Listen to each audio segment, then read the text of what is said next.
Hey guys, I'm FatBuddyCat, and this is my custom vintage mini bike.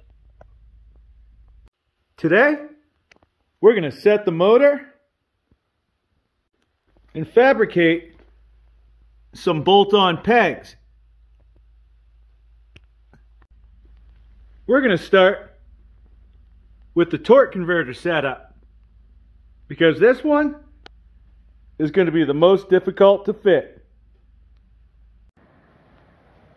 Here I have the motor pulled back all the way in the slots that are cut for the mounts. So I have extra room up under the frame. My valve cover is not going to hit.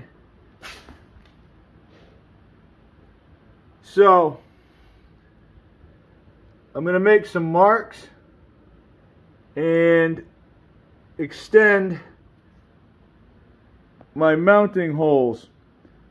That way we can slide this thing back just a little bit more. It matters more on the other side. I'll show you. Currently, I have this set up with a Torquezilla and a run-of-the-mill 30 series belt. This is the same one that you would be running on one of those plated units. So, fairly typical and easy to come by. What I'm going to pay attention to is, as I come back, how much tension is left on that belt and whether or not I'm going to be able to use this, or if I'll try to find another size. Ideally, I want to keep that one. I guess the best I could do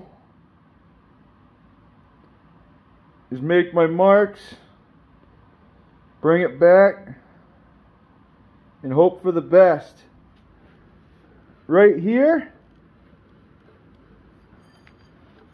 I'd like to say it's a little bit snug, so that might come off. The other reason, well, this is a little more important. When you stand over the bike and we pull our driver into alignment, it centers everything. However, when you sit on the seat and you put your feet out here, you run out of real estate that you're going to be able to use to mount foot pegs. So anything that we can gain going back is also going to be beneficial to that situation. Once we figure out where this thing's going to go, I'm also going to add a slot for my oil drain. So when you do one on this bike, you just place it on a jack, bring it up to level, let it drain, and you can fill it from the back, put your plug back in, set the bike down, and you can dump it right in. You don't have to really mess with too much at that point. I just used a square and a marker and extended the marks for these slots.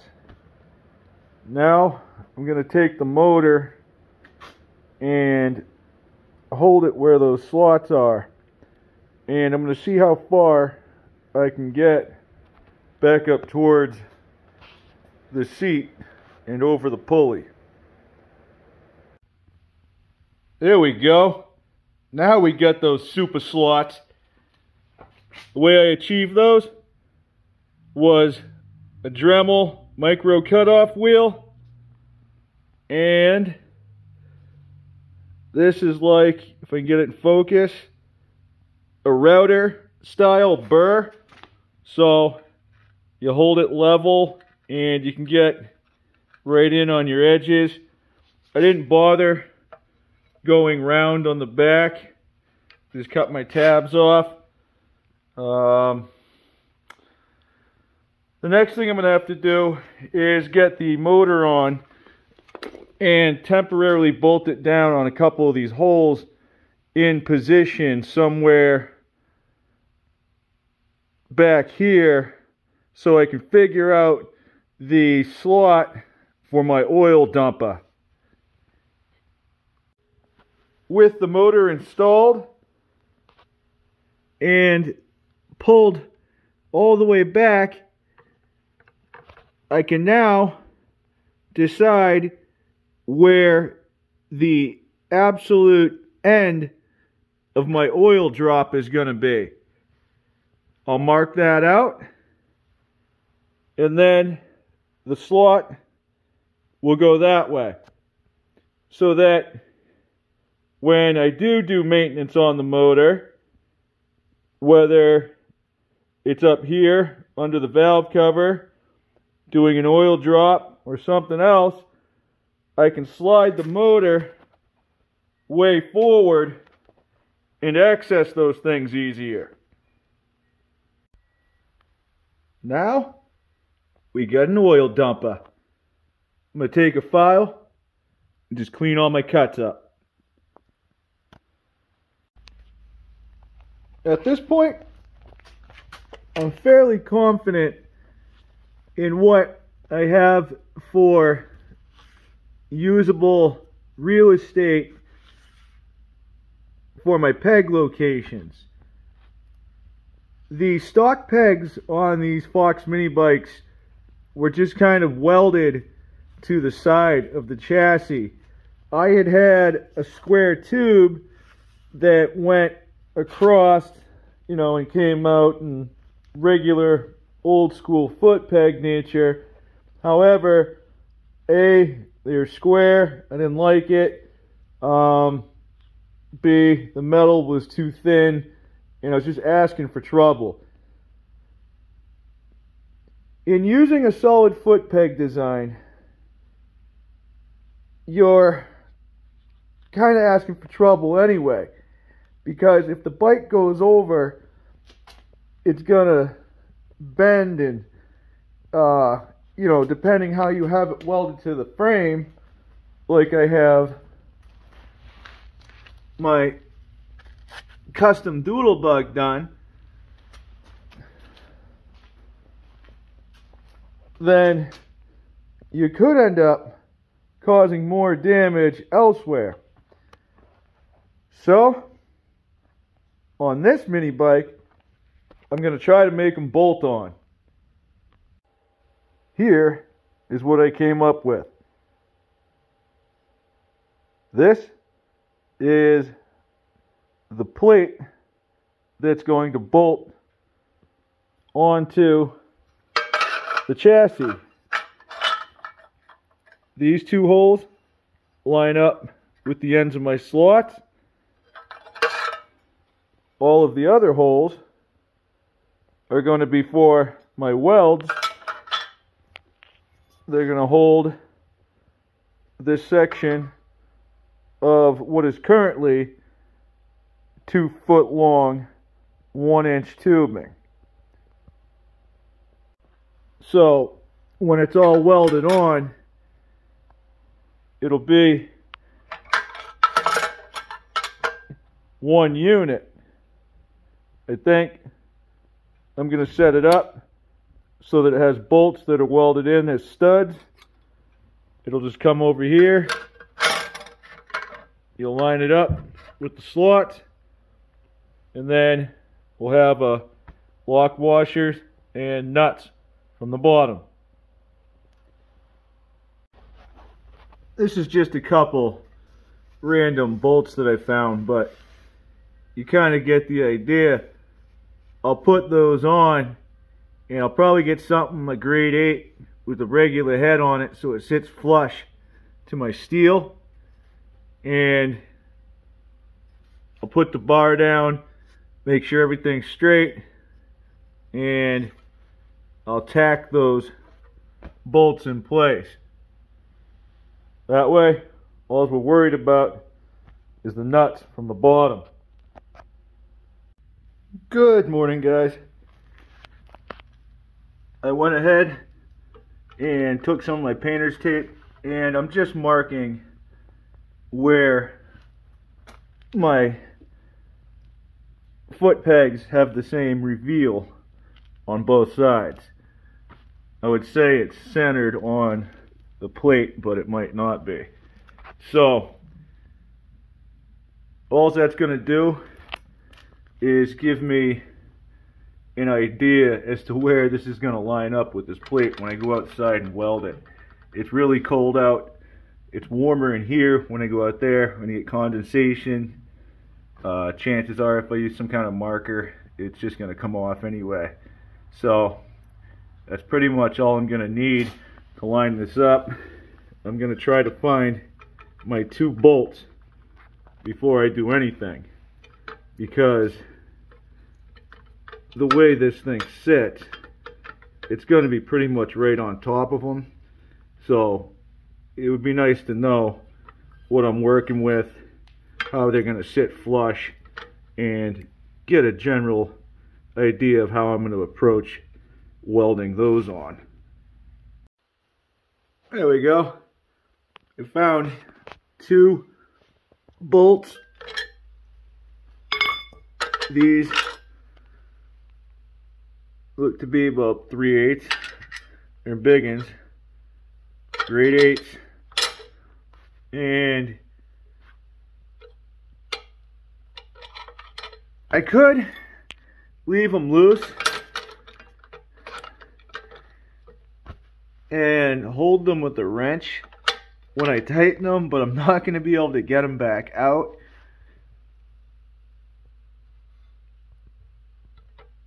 This is made out of a C-channel, so I didn't want to come too much closer with my hole this way with the material I had. If I did it again, I'd probably make it so that those studs could come out. But I'm going to go ahead and make another one of these anyhow, or at least trace one out for now.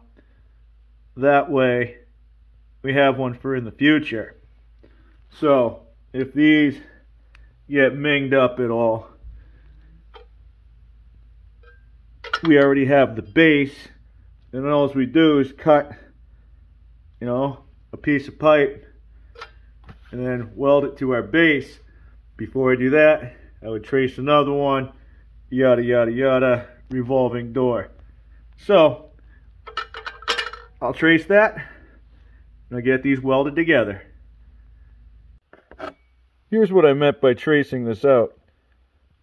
I went ahead and put it on a piece of cardboard.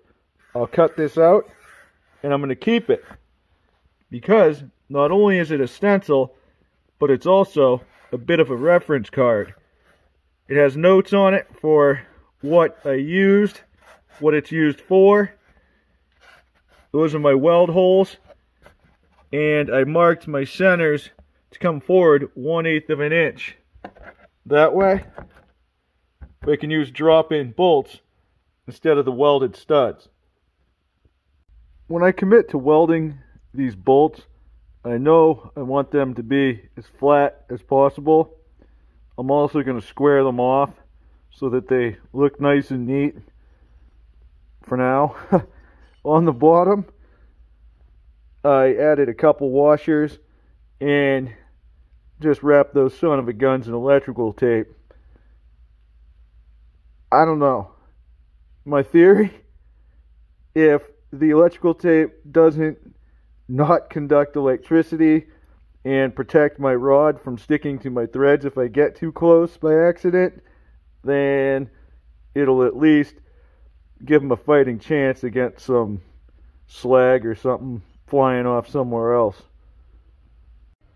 Okay, I just took my grinder and added a couple reliefs where the foot peg section is going to come near contact with my studs. This is going to look really, really clean when I'm done welding it, I hope. Well, it looks like the old nut caps worked. Those threads look just fine. I got some real Tacrocellis in there too. I'm going to make sure it fits. And there's just a few more spots on the bottom that I'm going to address. Got a little crazy with the weld action. Tape up those threads. Find a nice place in the sun. It's about to be a grill paint kind of day. All painted up. Looking good. Now, I just got to find some hardware. I'll mount it on the frame. I found all the hardware I'm going to need. Now, let's get them on that mini bike. I got them on, guys. Check this out.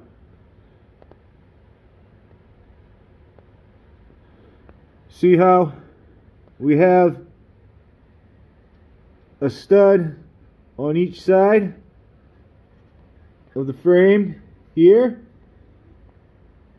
and then I have this other cross section welded in. Not only do we now have bolt-on replaceable pegs, but we also have a front chassis support. Not too bad.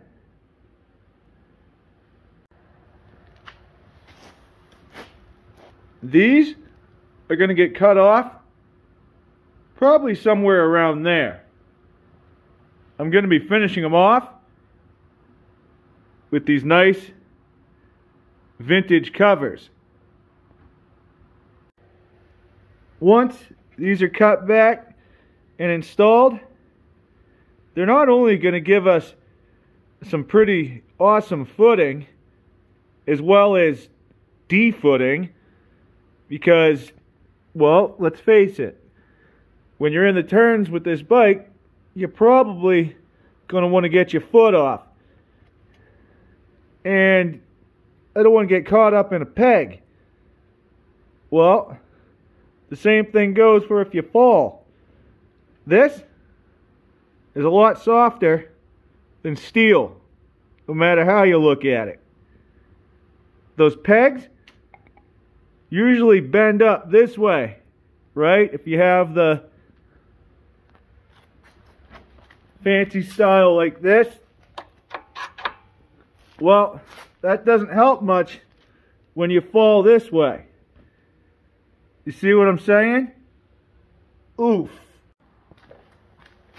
From this view, you can already see how far this bike would have to be leaned over for that peg to hit.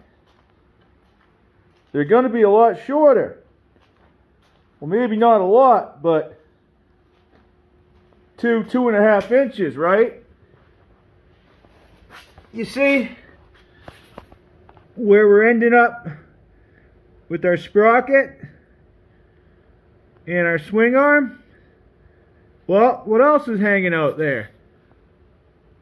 That's right, our pulley. There's not a lot I can do to protect that thing. So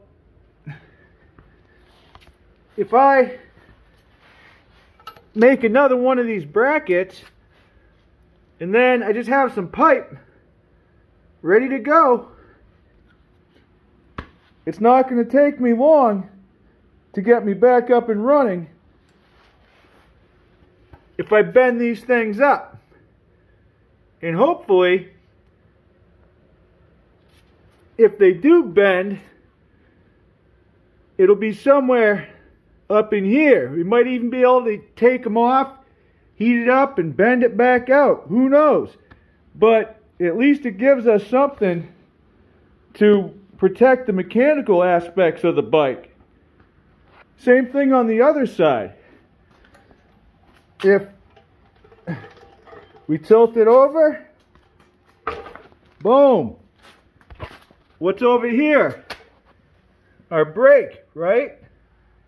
So we can come down a little bit lower, but it would sure be nice to have something to keep it out of the dirt if we get there.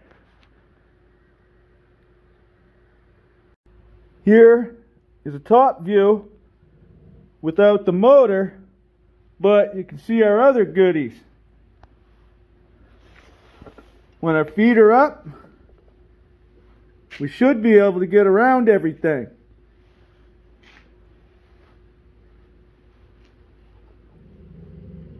With the grips on there,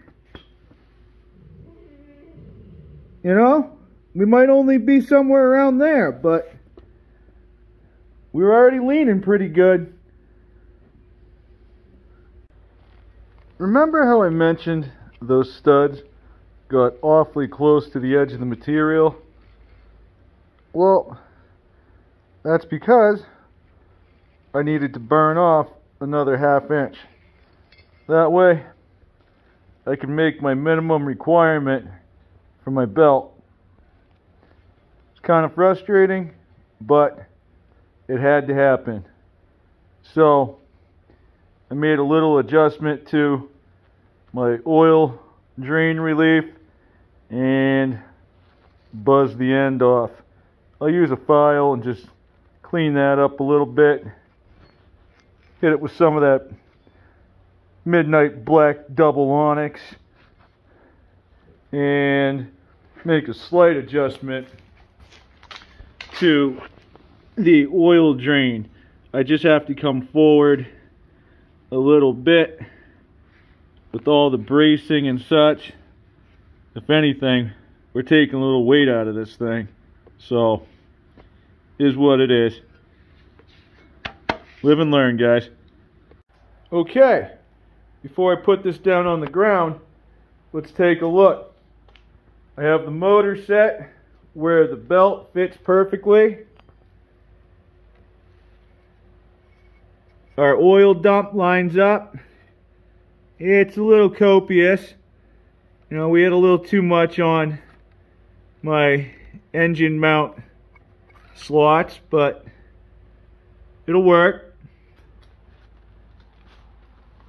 Up in the front, we're about a ½ inch off of our peg mount. That way, if this thing decides to shift, it's not just pushing right up against the block. Same with the oil drain in the front. Instead of, I mean, we could shave it off and stuff, but I figured that was, you know, a little neater, a little wiser. You can still put our bolts and our nuts through. No problem in the front.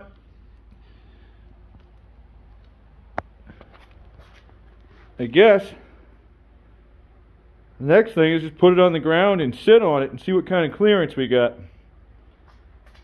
This is my big concern. I can tell you one thing.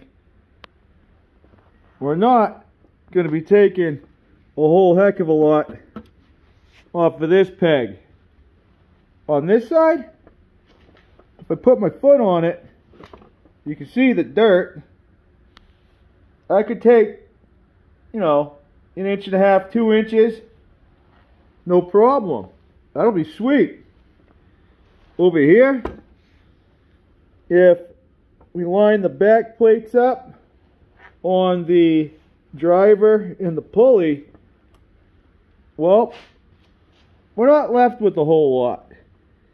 This is why I was trying to cheat the motor back up into the frame as much as I could.